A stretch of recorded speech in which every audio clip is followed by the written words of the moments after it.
روئے، خون، مینڈک جو مختلف دنوں میں ان پر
کہ تو جیتتا ہے یا ہمارے جادوگر جیتے ہیں، یہ تیرا لاٹھی کا سانپ بننا اور ہاتھ کا سفید ہو جانا، یہ سب جادوگری ہے۔ ہم تیرے مقابلے میں جادوگر لائیں گے، ہمارے ساتھ وقت بھی طے کر اور میدان بھی طے کر۔ حضرت موسیٰ علیہ السلام نے کہا موعدکم یوم الزینہ، وہ جو تمہارے میلے کا دن ہے، جشن کا دن، مذہبی تہوار، عید کا دن، وہ دن رکھ لیتے ہیں اور دن چڑھے لوگوں کو دعوت دیتے ہیں۔ ایک کھلے میدان میں دن چڑھے مذہبی تہوار کے دن میرا اور تمہارا مقابلہ ہو جائے گا۔ فرعون نے مختلف شہروں میں، قصبوں میں، علاقوں میں اپنے منادی بھیجے اور جتنے ماہر اور قابل اور استاد جادوگر تھے انہیں اس نے میلے کے دن، مذہبی تہوار کے دن، اس وقت مقرر پر اکٹھا کیا۔ اور جگہوں پہ بھی اس واقعہ کو بیان کیا گیا، سورۃ آراف میں کیا گیا، سورۃ ہود میں کیا گیا، سورۃ شعراء میں کیا گیا، قصص میں کیا گیا۔ یہاں اس واقعہ کا ذکر نہیں، میں دوسری جگہ سے لے رہا ہوں۔ جادوگر فرعون سے کہنے لگے اگر ہم جیت گئے ہمیں کیا ملے گا؟ یہ ذرا ان کی ذہنی حالت آپ دیکھیں، پھر بعد میں جب میں اسے بیان کروں گا تو آپ فرق محسوس کریں گے۔ پہلے ان کی ذہنی کیفیت کیا ہے؟ لالچی ہیں، ہم جیت گئے تو کیا ملے گا؟ فرعون کہنے لگا جو تمہارے ساتھ طے ہے وہ تو ملنا ہی ملنا ہے۔ انعام کے طور پہ، خصوصی طور پہ یہ ملے گا کہ تم میرے مقرب بن جاؤ، میرے دربار میں جب آنا چاہو تو تمہیں کوئی روک ٹوک نہیں ہوگی، یہ تمہیں خصوصی طور پہ انعام سے نوازا جائے۔ یہ طے کر کے وہ جادوگر اس میدان میں حضرت موسیٰ علیہ السلام کے مقابلے میں آئے۔ مفسرین نے اس میں بڑا مبالغہ بھی کیا، ان کی تعداد 50,000 تھی، 70,000 تھی، لاکھوں میں کئیوں نے ذکر کیا، واللہ اعلم بالصواب۔ جب آمنے سامنے آئے نا، حضرت موسیٰ علیہ السلام نے ان جادوگروں سے ایک بات کی جسے سورۃ طٰہٰ کی آیت نمبر 61 میں ذکر کیا گیا۔ قال لهم موسیٰ، ان سے حضرت موسیٰ نے کہا، ویلکم، تمہاری کم بختی، تم پر افسوس، تمہاری ہلاکت ہے، لا تفتروا علی اللہ کذبا، اللہ پر جھوٹ نہ گھڑو، اللہ پر افتراء نہ کرو۔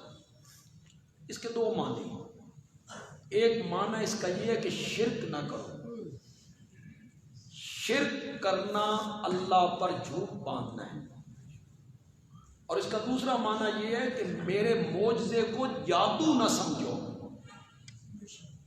میرے معجزے کو جادو سمجھنا اللہ پر جھوٹ باندھنا ہے، اللہ پہ جھوٹ نہ باندھو۔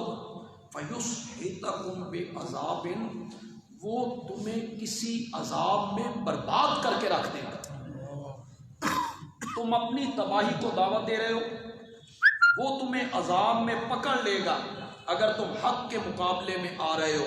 وَقَدْ خَابَ مَنِ افْتَرَىٰ، اور جس نے بھی اللہ پہ جھوٹ باندھا وہ کامیاب نہیں ہوا،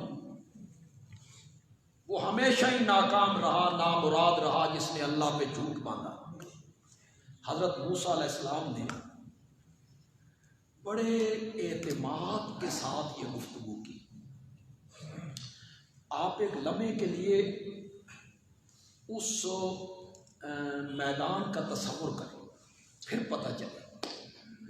جادوگر سامنے سینکڑوں کی تعداد میں، ادھر اکیلا حضرت موسیٰ ہے، فرعون بھی، اس کے نمائندے بھی، صنادید بھی، چودھری بھی، وہ سارے ارد گرد بیٹھ کے تماشا دیکھ رہے ہیں۔ ان کے ذہن میں ہے کہ ہم جیتیں گے، ان جادوگروں کا مقابلہ نہیں ہو سکتا۔ ایسے وقت میں جہاں پورا ملک، پورا علاقہ، پوری برادری، پوری حکومت، پوری سلطنت اور سلطنت کے سارے لوگ ایک طرف کھڑے ہوں اور اکیلا آدمی اتنے اعتماد سے گفتگو کرے، اللہ پہ جھوٹ باندھتے ہو، اللہ کے عذاب کو دعوت دے رہے ہیں، اللہ پہ جھوٹ باندھو گے تو کامیاب ہو جاؤ گے، اللہ پہ جھوٹ باندھنے والا بندہ کامیاب ہو۔ حضرت موسیٰ کی یہ گفتگو جادوگروں پہ اثر کرتی۔ فَتَنَازَعُوا أَمْرَهُمْ بَيْنَهُمْ، اپنے معاملے میں وہ آپس میں جھگڑنے لگے، کہنے لگے فدائی مقابلہ گاٹے ہی نہ پہ جائے۔ کتنے اعتماد سے بات کر رہا ہے، تو کہیں شکستی ہمارا مقدر نہ ہو جائے، واقعی یہ اللہ کا نبی ہو اور ہم اللہ کی نبی اور حق کے مقابلے میں آ رہے ہیں۔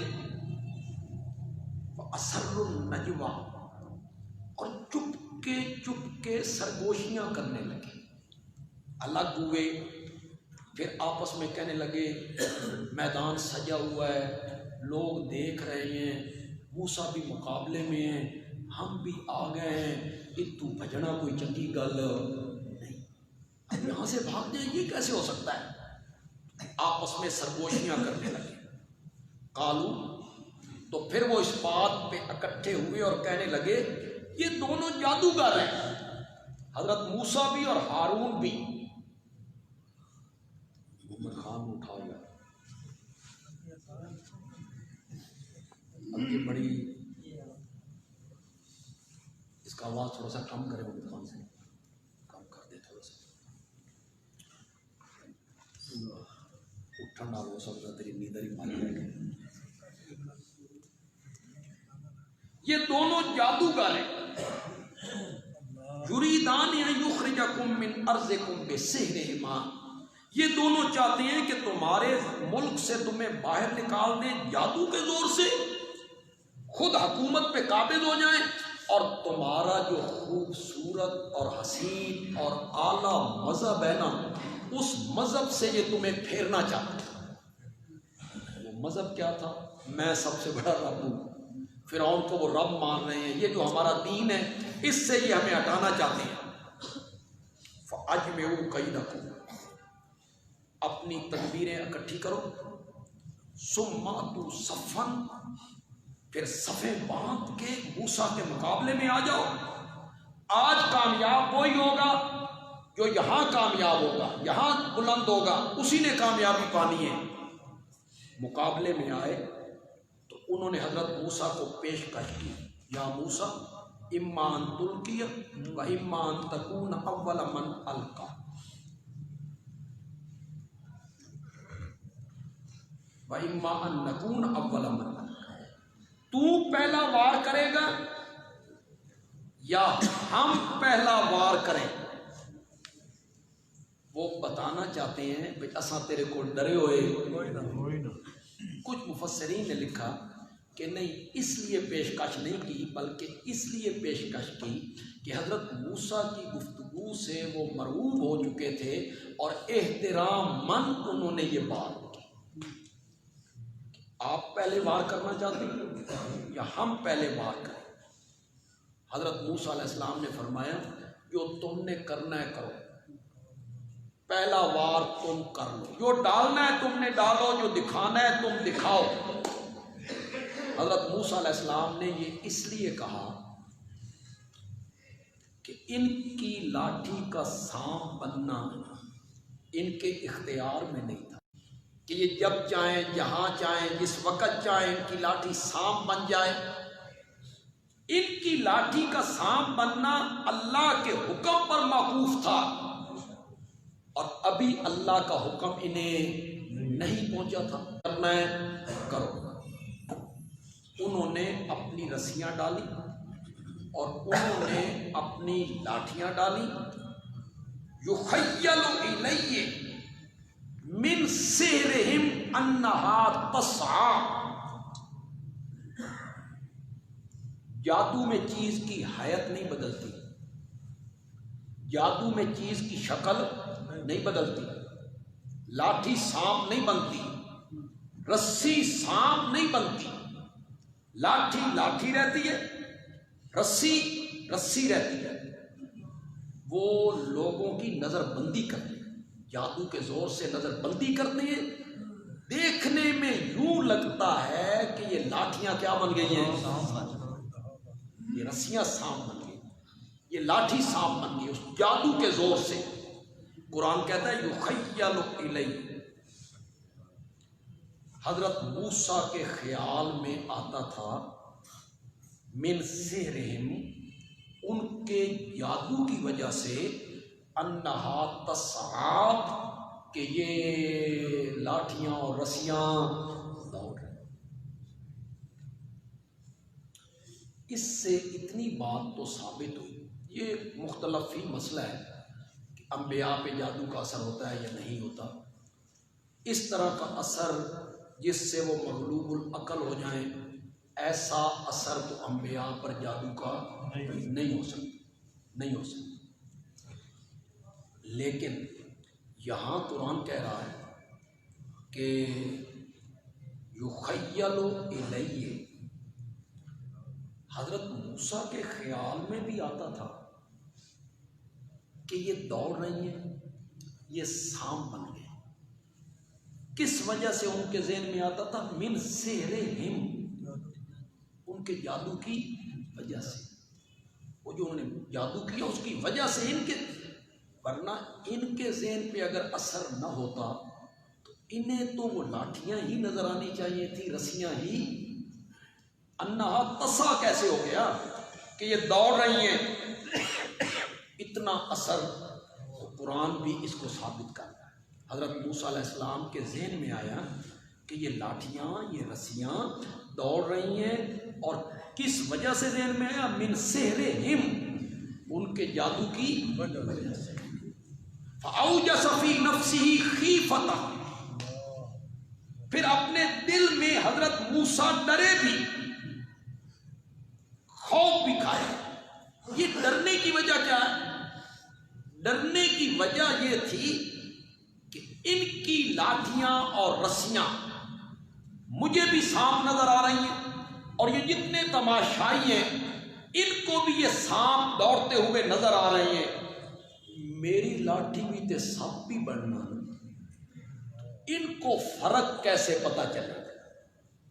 حضرت موسیٰ علیہ السلام کے دل میں یہ بات آ رہی کہ فرق کیسے پتہ چلے گا کہ یہ جادو ہے اور میں نے جو لاٹھی ڈالی ہے یہ کیا ہے؟ معجزہ ہے۔ تو دل میں ڈر محسوس کیا۔ قلنا، ہم نے کہا لا تخف، ڈریے نہیں، انک انت الاعلی، سر بلند تو ہی رہے، کامیابی آپ ہی کو ملے گی۔ فَأَلْقِ مَا فِي يَمِينِكَ، جو آپ کے دائیں ہاتھ میں اس کو ڈالیے، تَلْقَفُ مَا صَنَعُوا، پھر وہ لاٹھی سانپ کی شکل میں بدل گئی۔ معجزے میں حیت بدل جاتی ہے، معجزے میں شکل بدل جاتی ہے۔ وہ لاٹھی لاٹھی نہ رہی، حقیقی معنوں میں سانپ بنا، اور جو ڈھونگ انہوں نے بنایا تھا اسے دیکھتے ہی دیکھتے وہ سب کو نگل گیا۔ تلقف ما صنعوا، وہ تو جادو تھا، مکر تھا، فریب تھا۔ جادوگر کامیاب کیسے ہوتے؟ یہ منظر جب جادوگروں نے دیکھا تو ان کے پاس چونکہ جادو کا ہنر یا علم بھی کہہ لیں آپ، ان کے پاس جادو کا علم موجود تھا، وہ جانتے تھے جادو کیا ہوتا ہے۔ انہوں نے سوچا اگر یہ جادو ہوتا تو یہ حقیقی معنوں میں سانپ بن کے ہمارے سارے ڈھونگ کو نگل رہا ہے، اور یہ رسیاں سینکڑوں کی تعداد میں یا ہزاروں کی تعداد میں، اور لاٹھیاں سینکڑوں کی تعداد میں اور ہزاروں کی تعداد میں۔ پھر ان کے دل میں آیا کہ اس کے پیٹ میں یہ ساری رسیاں، یہ ساری لاٹھیاں پہنچی ہیں، اس کو تے پھٹ جانا چاہیے،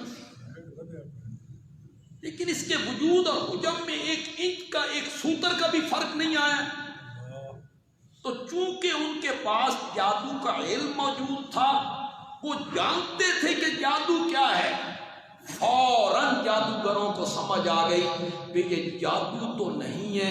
انہوں نے سر سجدے میں رکھ کر اپنے ایمان کا اعلان کر دیا۔ کوئی انہوں نے حضرت موسیٰ سے کوئی بات نہیں کی۔ فَأُلْقِيَ السَّحَرَةُ، یہ جو القی السحرہ، اس ترکیب کو آپ دیکھیں تو ایسے معنی کریں گے، اس طرح سر سجدے میں رکھا، اتنی جلدی لگتا تھا کسی نے یہاں سے پکڑ کے سجدے میں ڈال دیا۔ القیا، یہاں سے پکڑ کے کسی نے سجدے میں ڈال دیا۔ قالو، کہنے لگے، آمنا برب ہارون و موسیٰ، ہم ہارون اور موسیٰ کے رب پر ایمان لے آئے۔ دیکھیں علم جو ہے نا، علم یہ بڑی نافع چیز ہے، بڑا نفع دیتی ہے بندے کو۔ علم، جادوگروں کے پاس جادو کا علم تھا، ہنر کہہ لیں، علم کہہ لیں۔ وہ علم جو تھا نا جادو کا، وہ انہیں نفع دے گا۔ انہیں سمجھ آ گئی کہ حضرت موسیٰ کی لاٹھی جو سانپ بن رہی ہے یہ جادو نہیں ہے۔ جادو تو ہم جانتے ہیں کہ جادو کیا ہوتا ہے، یہ جادو نہیں ہے۔ غلط چیز کا علم، ناجائز چیز کا علم اگر نفع دے دیتا ہے تو جن لوگوں کے پاس دین کا علم ہوگا وہ ان کے لیے کتنا نافع ہوگا۔ ان کو کتنا نفع دے. حضرت شاہ عبدالعزیز محدث دہلوی رحمۃ اللہ علیہ نے کسی جگہ پہ لکھا ہے کہ جادو کی 29 قسمیں ہیں اور ہر قسم میں غیر اللہ کی پکار ہے. ہر قسم. اس لیے جادو کرنے والا اور جادو کروانے والا دونوں دائرہ اسلام سے خارج ہو جاتا. مسلمان کا یہ کام نہیں. تو جب یہ جادوگر سجدے میں گرے تو فرعونیوں کے لیے تو بڑی سکی تھی کہ کھلے میدان میں ہم ہار گئے. تو فرعون نے کہا میری اجازت سے پہلے تم ایمان لائے. معلوم ہوتا ہے یہ موسیٰ تمہارا استاد ہے اور یہ ساری نورہ کشتی ہے. جو تم نے یہاں میدان میں جو کچھ کیا ہے نا یہ سب پہلے طے تھا. یہ تمہارا بڑا ہے, یہ تمہارا استاد ہے. فَلَأُقَطِّعَنَّ أَيْدِيَكُمْ, میں تمہارے ہاتھ اور پاؤں مخالف جانب سے کٹوا دوں گا. دایاں ہاتھ کاٹوں گا تو بایاں پاؤں کاٹوں گا, بایاں ہاتھ کاٹوں گا تو دایاں پاؤں کاٹوں گا. مخالف جن سمت سے میں تمہارے ہاتھ اور پاؤں کاٹ دوں گا. وَلَأُصَلِّبَنَّكُمْ فِي جُذُوعِ النَّخْلِ, اور میں تمہیں کھجوروں کے تنوں سے لٹکا کے پھانسی دے دوں گا.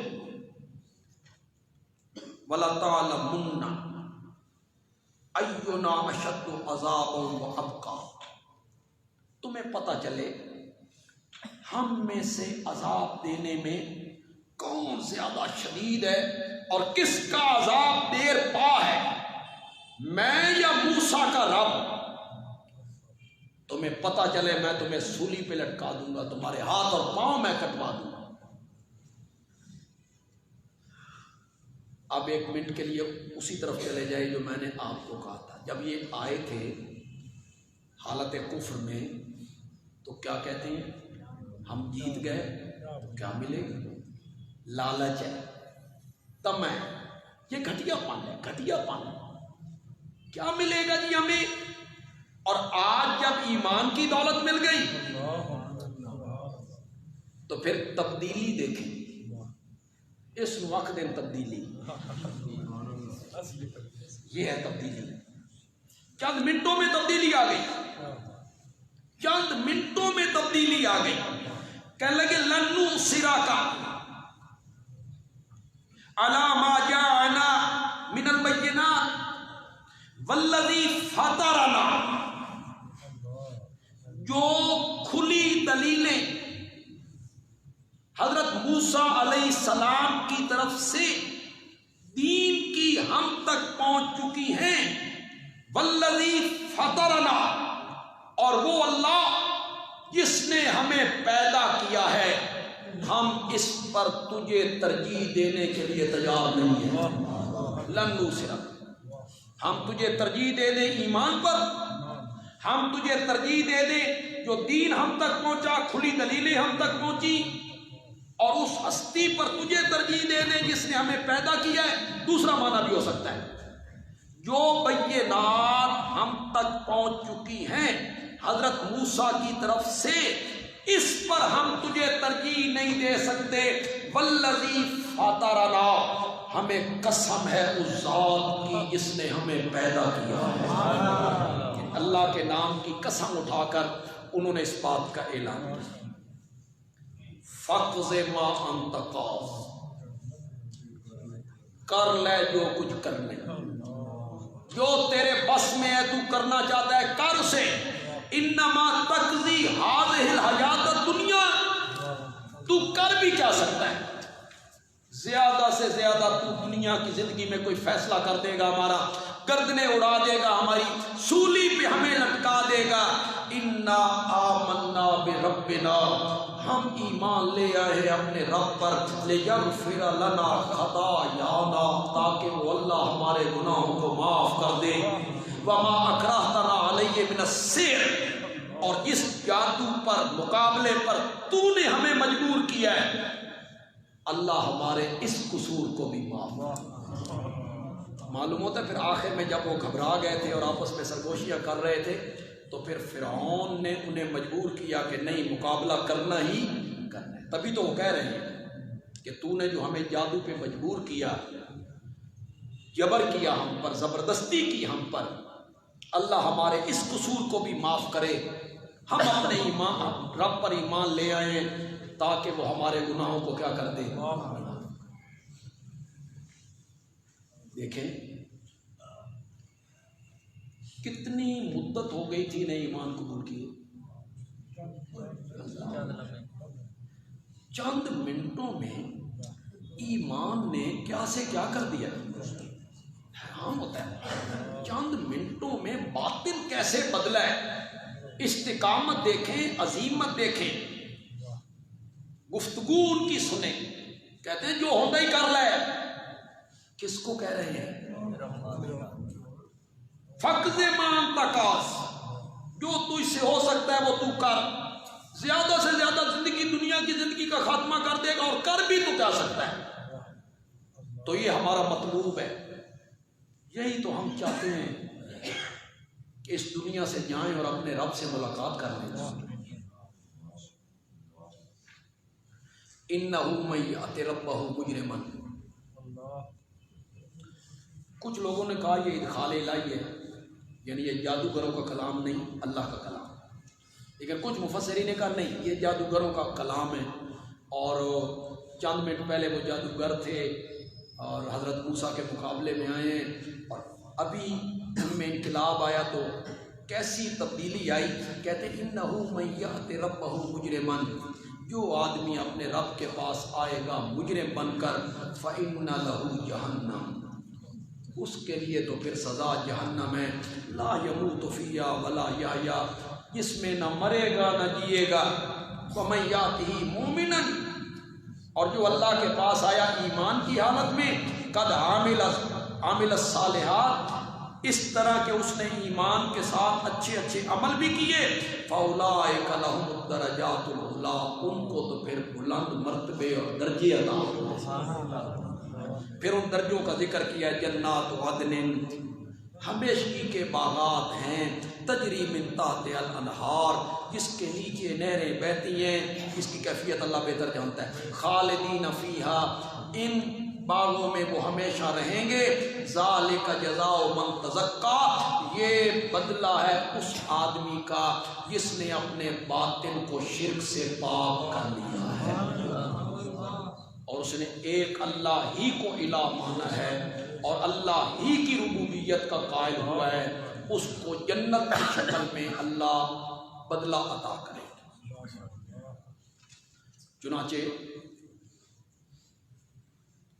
وہ جادوگر مسلمان ہو گئے، فرعون شکست کھا گیا، اور انہیں فرعون نے اپنی دھمکی کے مطابق سولی پہ لٹکا دیا۔ حضرت عبداللہ ابن عباس رضی اللہ تعالیٰ عنہما کا یہی قول ہے، فرماتے ہیں چند گھنٹے پہلے یہ جادوگر تھے، کافر تھے، اور چند گھنٹوں کے بعد اللہ نے انہیں جنت میں پہنچا، شہادت کا مرتبہ انہوں نے پایا۔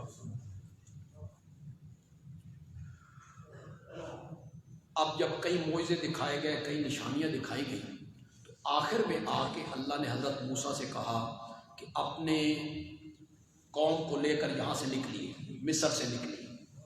حضرت موسیٰ علیہ السلام لے کے نکل رہے ہیں، اللہ نے فرمایا سمندر دریا ہے، اس میں آپ لاٹھی کی ضرب لگائیں، ہم راستے خشک کر دیں۔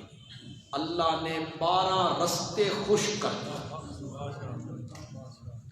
لہریں بہت رک گئیں، لہریں رک گئیں، درمیان میں راستہ، 12 قبیلے تھے نا، بنی اسرائیل کے 12 قبیلے تھے، راستے بھی 12 بنے، تو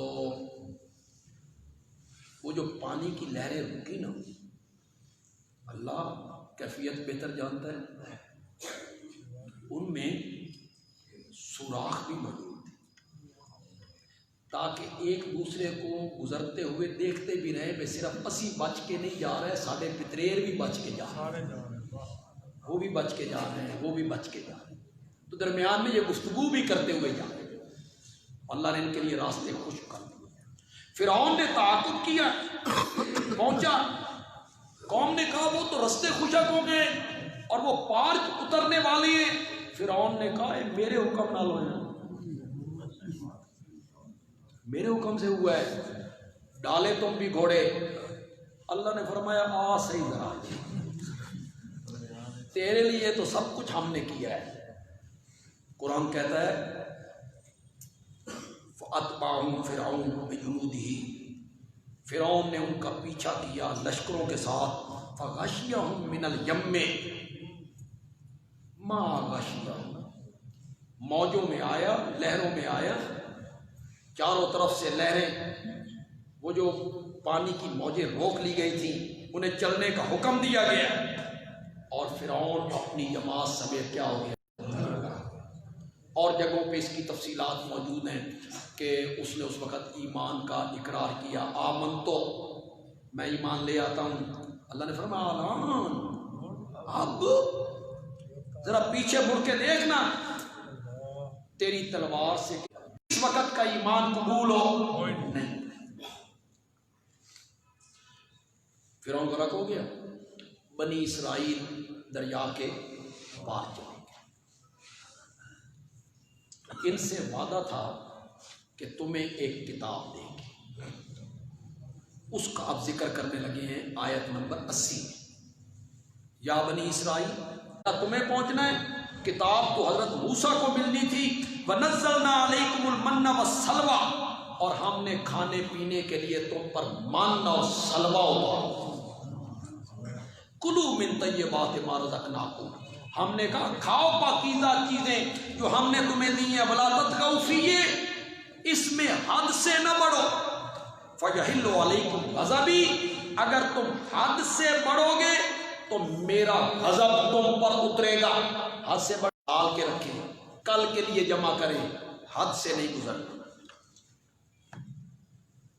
پھر اللہ نے حضرت موسیٰ علیہ السلام کو کوہ طور پہ بلایا کتاب دینے کے لیے، 30 دنوں کا، پھر ہم تمہیں تورات عطا کر دیں گے۔ قوم کو بھی ساتھ لے جانا چاہتے ہیں، حضرت ہارون کو وہاں ٹھہرا دیا، تم بھی پیچھے سے آ جانا۔ حضرت موسیٰ پہنچے کوہ طور پر، اللہ نے فرمایا ما عجلک عن قومک یا موسیٰ، جلدی آ گئے ہو، اپنی قوم سے پہلے آ گئے ہو اے موسیٰ۔ حضرت موسیٰ علیہ السلام نے فرمایا وہ بھی آ رہے ہیں، وَعَجِلْتُ إِلَيْكَ رَبِّ لِتَرْضَىٰ، میں جلدی آ گیا ہوں کہ میری حضرت موسیٰ بڑی تیزی کے ساتھ، جلدی کے ساتھ آئے ہیں، مولا میں تجھے خوش کرنا چاہتا تھا، تجھے راضی کرنا چاہتا تھا، اس لیے میں جلدی آ گیا ہوں۔ اگرچہ اس سے تعلق تو نہیں اس چیز کا، لیکن آپ ذرا حضرت موسیٰ اور میرے نبی حضرت محمد رسول اللہ صلی اللہ علیہ وسلم، ان دونوں کے درمیان تھوڑا سا مرتبے کا فرق دیکھیں۔ ولی پیغمبر نہیں ہے، صاحب کتاب ہیں، صاحب معجزات ہیں، اور بڑے اولی العزم پیغمبروں میں سے ہیں،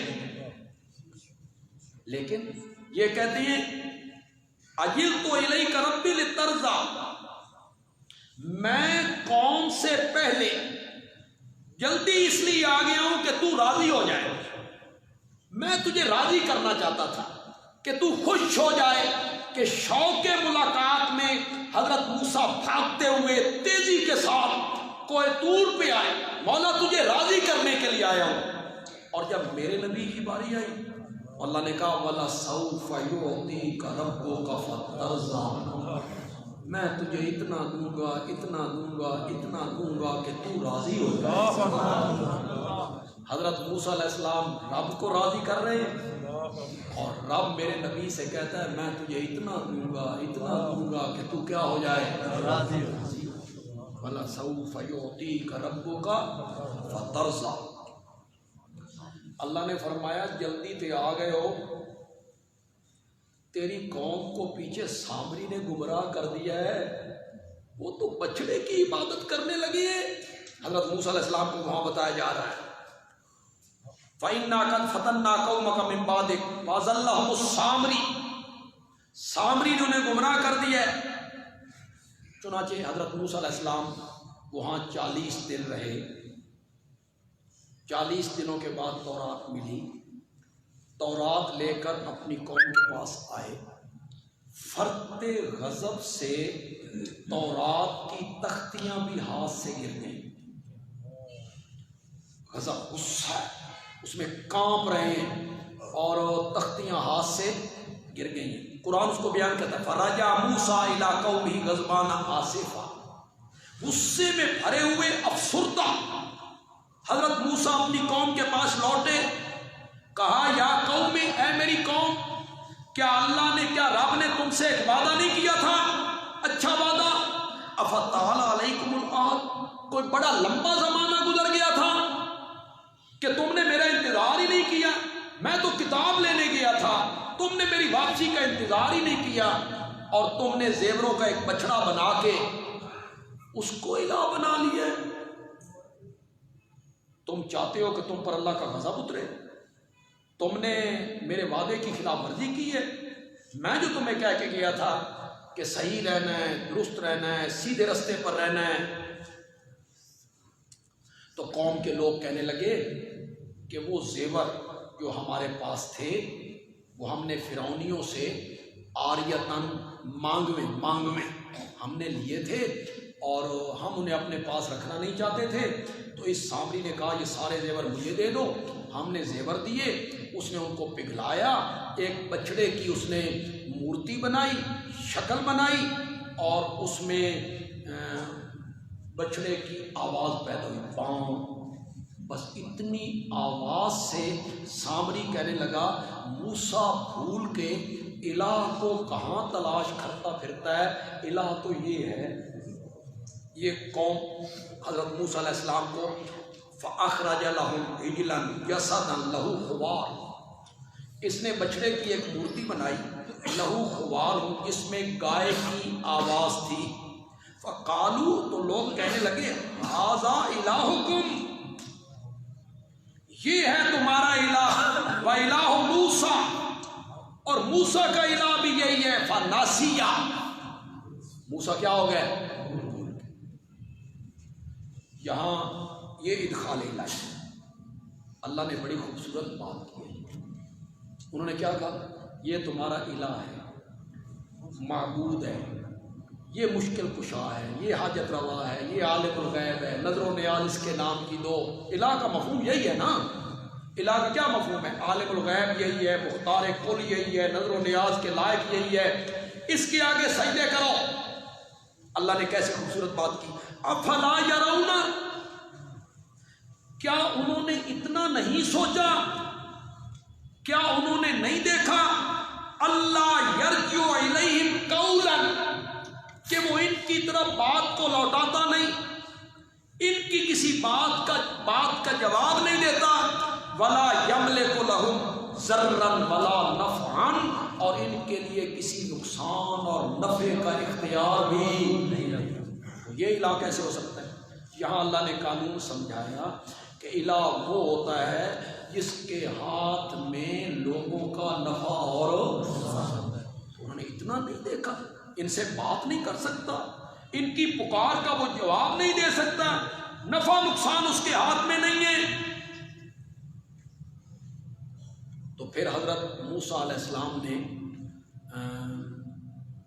اپنے بھائی ہارون کی داڑھی پکڑ لی، سر کے بال پکڑ لیے، غصے میں ہے، غضب میں ہے، اور اسے لگے کھینچنے. میں تین چھوڑ کے گیا سائیں ندی اصلاح واسطے، تو کی کیتا؟ تو وہ کہتے ہیں یبن اماں، اے میرے ماں جائے، ان دشمنوں کو خوش نہ کر. میرے ساتھ تھوڑے بندے رہ گئے تھے، باقی سب لوگ اس طرف جا نکلے، شرک کی جانب جا نکلے، بچڑے کی عبادت کرنے لگے. اگر میں ان تھوڑے بندوں کو لے کر آپ کے پاس آ جاتا تو پھر تو ان کے درمیان ہمیشہ کے لیے تفریق پڑ جاتی، جدائیاں پڑ جاتی، اختلاف پڑ جاتا. میری سوچ یہ تھی کہ آپ واپس آئیں گے اور انہیں آپ سمجھائیں گے تو اللہ ان کو اس شرک سے اللہ انہیں بچا لے گا. تو اگر میں کوئی کاروائی کرتا، ان سے میں جہاد شروع کر دیتا، لڑائی شروع کر دیتا، پھر تو تفریق پڑ جاتی قوم میں. تو میں نے تفریق کو مٹانے کے لیے آپ کا انتظار کیا کہ آپ آئیں اور آپ انہیں سمجھائیں اور اللہ کرے قوم کے درمیان تفریق نہ پڑے اور یہ رائے راست پہ آ جائے۔ حضرت موسیٰ علیہ السلام کا اجتہاد یہ تھا، یہ دونوں پیغمبر ہیں،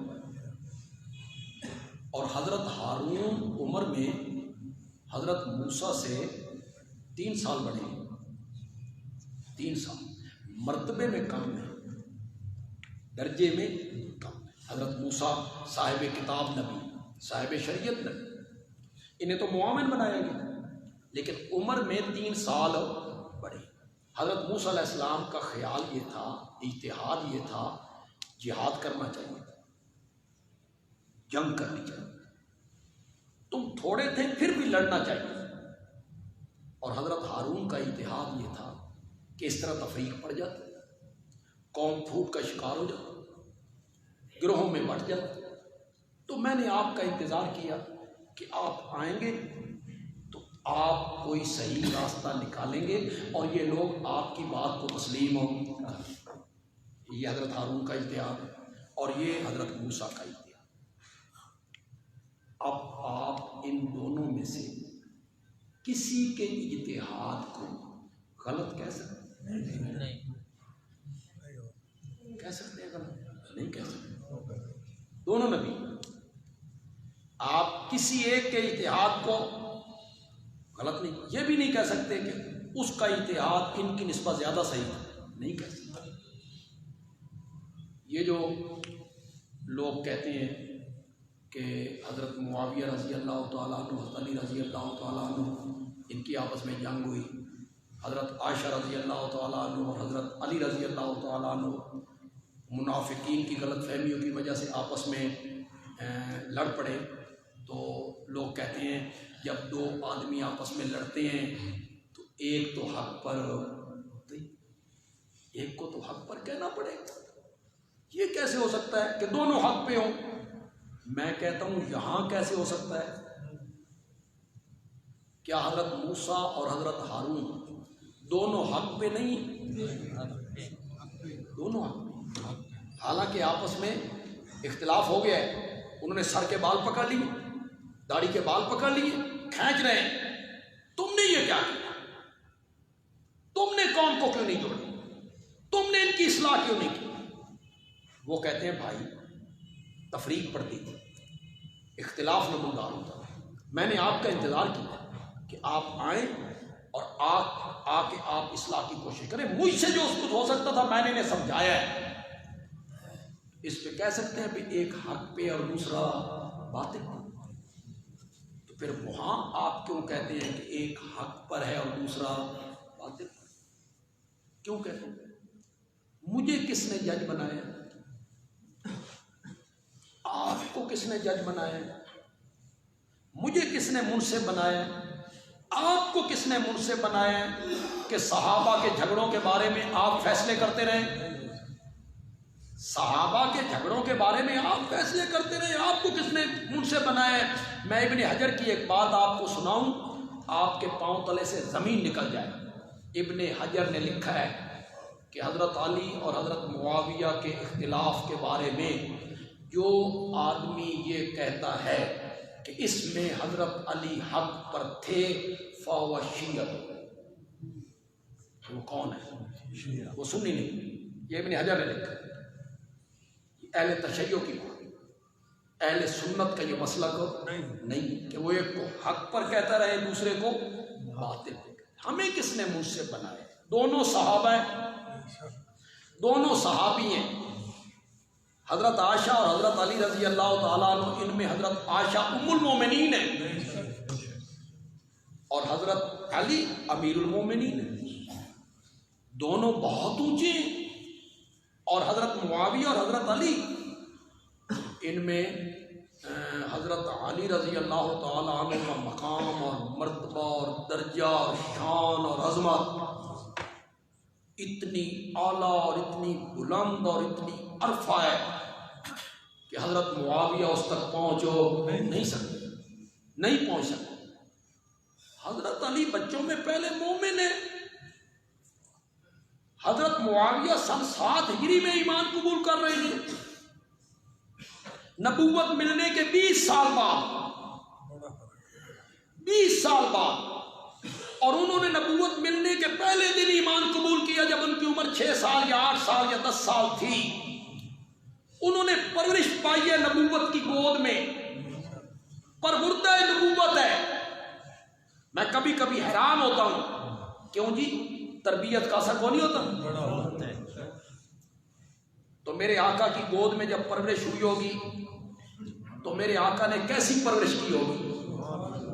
حضرت علی کے اخلاق کیسے سنوارے ہوں گے، آداب کیسے سنوارے ہوں گے، اوصاف کیسے ان میں نمایاں کی. پرورش ان کی نبوت کی گود میں ہوئی ہے. بچوں میں وہ پہلے مومن ہیں، پھر بدر میں، احد میں، خندق میں ان کی جو خدمات ہیں، اللہ اکبر، ان کو کوئی انصاف والا آدمی اس سے انکار نہیں کرتا. اگر کوئی بندہ حضرت علی پہ تنقید کرتا ہے یا حضرت علی کے متعلق غلط نظریہ رکھتا ہے یا حضرت علی کے متعلق سوء ظن رکھتا ہے اپنے ذہن میں، وہ اہل سنت نہیں، اہل سنت نہیں ہے. اسے اہل سنت کرانے کا کوئی حق حاصل نہیں. حضرت علی رضی اللہ تعالیٰ عنہ کے بارے میں یہ کہنا پڑے گا کہ ان میں جو اوصاف ہیں، جو خصائل ہیں، جو کم صحابہ میں ہیں. پہلے 3 صحابہ کو چھوڑ کر رضی اللہ تعالی، پھر نبی پاک کے وہ داماد ہیں، اور آپ کی جو بیٹی ہیں جو زندگی کے آخری سانسوں تک آپ کی آنکھوں کی ٹھنڈک بنی رہی. دوسری بیٹیاں تو فوت ہو گئی تھیں، آخر تک جو زندہ رہی ہیں وہ سیدہ فاطمہ رہی ہیں رضی اللہ تعالی. وہی جب تشریف لاتی تھی تو آپ اٹھ کے ان کا استقبال کرتے تھے، ان کے لیے آپ چادر بچھایا کرتے، ان کے ماتھے پہ آپ بوسہ دیا کرتے. انہی کے بارے میں کہا جس نے فاطمہ کو دکھایا اس نے مجھے دکھایا، اور جس نے مجھے دکھایا اس نے رب کو دکھایا. پھر وہ میرے نبی کے داماد ہیں، چچا زاد بھائی ہیں، خلیفہ رابع ہیں. پھر وہ قضاء کے عہدے پر فائز رہے ہیں، فیصلے کرنے کی وہ قوت رکھتے ہیں. اقضاء مالی، وہ بہترین فیصلے کرنے والے ہیں. حضرت ابوبکر کے زمانے میں، حضرت عمر کے دور میں، حضرت عثمان کے دور میں وہ قاضی القضات رہے ہیں، چیف جسٹس. ان کے فیصلے محفوظ ہیں کتابوں میں، فقہ کی کتابوں میں ان کے فیصلے محفوظ ہیں. تو ہم حضرت معاویہ کی صفائی ضرور دیتے ہیں، لیکن ہم انصاف کی پٹڑی سے نہیں اترتے. نا، انصاف یہی ہے کہ حضرت معاویہ صحابی، ان کا دامن بالکل بے داغ ہے، لیکن معاویہ حضرت علی کا مقابلہ نہیں کر سکتے رضی اللہ تعالی عنہم اجمعین. ان کا مقابلہ نہیں کر سکتے. یہ بہت بات کے ہیں. حضرت علی بہت پہلے کے دکھ برداشت کیے ہیں، مصائب جھیلے ہیں، پریشانیاں جھیلی ہیں، وطن چھوڑا ہے، انہوں نے جنگیں لڑی ہیں، سفر کیے ہیں، میرے نبی کے ساتھ رہے ہیں. ان کا مقام بہت اعلیٰ ہے. جو لوگ حضرت معاویہ کی تعریف کرتے کرتے یا ان کی صفائی دیتے دیتے حضرت علی پر ہاتھ صاف کرنا چاہتے ہیں، اہل سنت کہلانے کے حقدار نہیں ہیں. دیکھیں حضرت معاویہ کے ساتھ جو ہم ان کی صفائی پیش کرتے ہیں اور ان کی وکالت کرتے ہیں، کیوں؟ حضرت معاویہ نال ساری رشتہ داری کیوں کرتے ہیں؟ کس نسبت سے کرتے ہیں ہم؟ صرف اس لیے کرتے ہیں کہ وہ میرے نبی کا صحابی ہے. اور کیا رشتہ ہے ہمارا ان کے ساتھ؟ ہم تو صحابیت کے دامن کو بچانا چاہتے ہیں. علماء نے لکھا معاویہ سب صحابہ کے لیے پردہ ہے. اگر یہ پردہ اٹھ گیا نا تو عثمان، عمر، ابو بکر بھی بچ نہیں سکتے. یہیں روکو لوگوں کو، یہیں روکو لوگوں کو. حضرت معاویہ کے دروازے پر روک لو لوگوں کو. تو حضرت معاویہ کی ہم وکالت کرتے ہیں تو صرف اس وجہ سے کہ وہ ہمارے نبی کے کیا ہیں؟ حضرت علی کیا ہوتا ہے؟ ان پر جب بندہ ہاتھ صاف کرتا ہے تو اس کو یہ سمجھ نہیں آتی کہ وہ صحابی ہیں اور صحابی بھی اعلیٰ درجے کے ہیں. پھر وہ چوتھے نمبر پہ خلیفۃ المسلمین بنے. پھر میرے نبی کی گود میں انہوں نے پرورش پائی. پھر احد، خندق، بدر، ان میں ان کے کارہائے نمایاں ہیں. بندہ حیران ہو جاتا ہے ان کے کارنامے دیکھ کر. پھر حضرت موسیٰ علیہ السلام نے سامری سے کہا تو کی کیتا فما خطبو کا یا سامری ہو. تو یہ میں عام مفسرین کا معنی کرنے لگا ہوں. سامری کہنے لگا جب فرعون غرق ہوا تو میں نے جبریل کو دیکھا کہ وہ ایک گھوڑے پہ سوار ہے اور جہاں اس کے گھوڑے کا قدم لگتا ہے اس میں سبزہ اگتا ہے. تو میں نے محسوس کیا کہ اس میں بڑی تاثیر ہے. وہ مٹی میں نے وہاں سے اٹھا لی، جبریل کے گھوڑے سے پاؤں کے نیچے سے مٹی اٹھا لی، سنبھال کے رکھ لی. یہ بڑی تاثیر والی ہے. تو یہ میں نے بچڑا بنایا، اس میں نے وہ مٹی ڈالی. اس مٹی کی تاثیر سے اس میں گائے کی آواز پیدا ہو. تو یہ میں نے ایک فن دکھایا ہے اور یہ میں نے فنکاری کی ہے اور لوگ اس کو الہ ماننے لگ رہے ہیں. تو یہ سب کچھ اس نے کیا اس لیے تھا کہ میں سردار بن جاؤں، میں چودھری بن جاؤں، لوگ حضرت موسیٰ کی طرف توجہ نہ کریں بلکہ میری طرف توجہ کریں، میں لیڈر بنوں. لیڈر، یہ سب لیڈری چمکانے کے لیے اس نے کیا تھا کہ لوگ واہ واہ کریں، میرے نعرے لگائیں، میرے پیچھے لوگ چلیں. اللہ نے پھر جو عذاب دیا وہ سنیے ذرا. قال فضا، حضرت موسیٰ نے کہا جا فإن لک فی الحیات، دنیا کی زندگی میں تیری سزا یہ ہے ان تقول کہ تو لوگوں سے کہتا پھرے گا لا مساسا، میں نے ہاتھ نہیں لانا. لیڈری چاہتا تھا تو کہ میں لیڈر بن جاؤں، لوگ میرے پیچھے بھاگے. دنیا کی زندگی میں تجھے سزا یہ ملے گی، تو کہتا پھرے گا مجھے ہاتھ نہیں لگانا. ہوتا کیا تھا، جو سامری کو ہاتھ لگاتا تھا دونوں کو بخار ہو جاتا تھا. ہاتھ لگانے والے کو اور سامری کو بھی، دونوں کو بخار ہو جاتا. تو یہ ہر بندے کو کہتا من ہاتھ نہیں لانا، من ہاتھ لا مثال. وَإِنَّ لَكَ مَوْعِدًا، یہ تو تیری دنیا کی سزا ہے نا، پھر ایک آخرت کی سزا ہے جس کی رب خلاف ورزی نہیں کرے گا. تو نے شرک کی راہ میں لوگوں کو ڈالا. وَانظُرْ إِلَىٰ إِلَٰهِكَ، اب دیکھ اپنے معبود کی طرف جس کو تو نے معبود بنا کے پیش کیا تھا، جس کے اوپر تم مجاور بن کے تو بیٹھا رہتا تھا. لَنُحَرِّقَنَّهُ، ہم اسے جلا دیں گے. ثُمَّ لَنَنسِفَنَّهُ فِي الْيَمِّ نَسْفًا، اور ہم اسے پانی میں بہا، اس کی راکھ ہم پانی میں بہا دیں گے. جسے تو نے الہ مانا، معبود مانا. چنانچہ اس سارے واقعے کا، بچڑے کو معبود بنانے کا، بچڑے کو الہ بنانے کا، سامری کا سارا واقعہ ذکر کرنے کے بعد اللہ تعالیٰ کہتے ہیں انما الہکم اللہ، الہ وہ بچڑا نہیں ہے، تمہارا الہ اللہ ہے. الذی لا الہ الا ہو، جس کے سوا کوئی بھی الہ نہیں، اس کے سوا کائنات میں کوئی بھی معبود نہیں، کوئی بھی الہ نہیں. دلیل سنیے، دلیل واسع کل شیء علما، اس کے علم نے ہر چیز کو گھیر رکھا ہے. واسع کل شیء علما، اس کے علم نے ہر چیز کو گھیر رکھا ہے. الہ وہ ہوتا ہے جو عالم الغیب ہو، الہ وہ ہوتا ہے جو پکارنے والے کے حالات سے واقف ہو. الہ وہ ہوتا ہے جو نظر و نیاز دینے والے کے حالات سے واقف ہو. الہ وہ ہوتا ہے جو پکارنے والے کی پکار کو سنتا ہو. الہ وہ ہوتا ہے جو سجدہ کرنے والے کے حالات کو، گھر کے